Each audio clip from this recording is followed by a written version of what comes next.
Hey everybody, this is Coach D with TackleTrading.com here to talk to you about book value. Book value per share indicates the accounting value of each share of stock.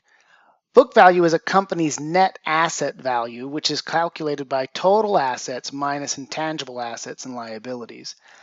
A relatively high book value per share in relation to the stock price often occurs when a stock is undervalued. On rare occasion, if the market price falls below the book value per share, generally a stock is considered undervalued and might be an attractive buy.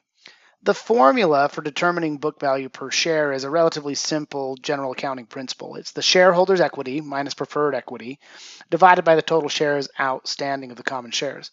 And again, book value can help us understand overall company's assets compared to the price of the stock. So if we look at, here's an example of Apple, and we got the share values, and we're looking at the book values per share, and you can see that the current value is 27.59. Well, that can give you an idea, and again, that's a number to look at. But to put it into perspective, let's check out the history. We've got the 5-year trend. You can see their book value is rising. And then, you can see in 2013, their book value was 20.76. In 2014, 21.17. 2015, 23.13. 2016, 25.19. 2017, 27.59. You can see there's a steady climb in the book value.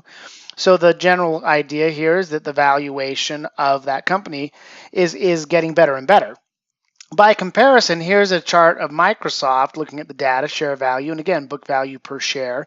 And you can see that their current book value is 10.17. And if you look over the same history, we don't see the same upward trend. We can see from 2013 to 14, 15, 16, 17 that they've kind of maintained the same book value per share, ranging between 10.25, 11 on the high, 9.69 on, or 8.90 on the low, and then currently at 10.17. So it's not a lot has changed to their book value from a historic perspective over the last 5 years. Now, again, comparing and contrasting those two might help you select between two investments, but also might help you find just a general opportunity if you can see relatively high book value per share.